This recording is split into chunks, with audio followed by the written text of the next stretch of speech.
வணக்கம் my dear நண்பா நண்பீஸ். நான் உங்களில் ஒருவள் ஜே.கே. கிரியேட்டிவிட்டியின் மார்கழி உற்சவ் நாள் 3. திருப்பாவை பாசுரம் 3.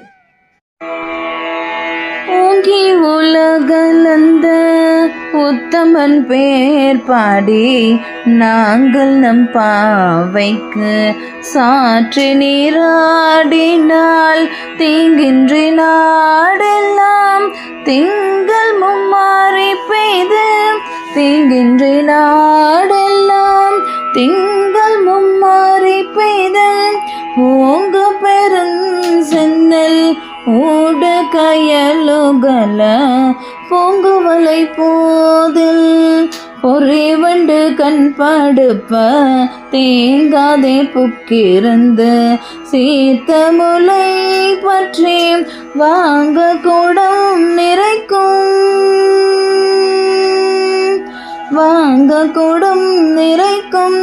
வள்ளல் பெரும் பசக்கள் நீங்காதே செல்வம் நிறைந்தேலோரெம்பவாய் நீங்காத செல்வம் நிறைந்தேலோரெம்பவாய்.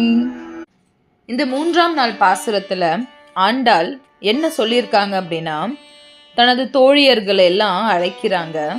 எதுக்காக? வெறும் 3 அடி மண்ணுல இந்த விண்ணுலகத்தையும் மண்ணுலகத்தையும் அளந்த வாமன அவதாரத்தை பற்றி பாட்டு பாடலாம் வாங்க. அப்படி பாட்டு பாடுறதுக்கு முன்னாடி நீராடி நல்ல சுத்தபத்தமா போய் அவருக்கு பாகை பூவை சூடி அவரை பத்தின பாடலை பாடலாம் வாங்கன்னு எல்லாருமே கூப்பிடுறாங்களாம். அப்படி அவரை பத்தி பாடணும்னா எந்த மாதிரியான நன்மைகள் இந்த லோகத்துக்கு கிடைக்கும், இந்த ஊருக்கு கிடைக்கும் அப்படின்னா, நெற்பயிர்கள் எல்லாமே நல்லா செம்மையா இருக்குமா. எல்லா மாசத்துலயும் மாறி, அதாவது மழை பேஞ்சிட்டே இருக்குமா. அப்படி வரும்போது எந்த விதத்துலயுமே தண்ணீர் குறைபாடு அப்படின்றது இருக்கவே இருக்காதாம். மீன்கள் எல்லாம் மகிழ்ச்சியோட துள்ளி குதிக்குமா வயலுக்குள்ள. பசுக்கள் அல்ல தாராளமாக பால் தருமா இந்த லோகத்துக்கு. ஸோ இப்படிப்பட்ட செழிப்பா வளமா இந்த நாடு இருக்குமா நம்ம இந்த வாமன அவதாரத்தை போற்றி பாடும்போது.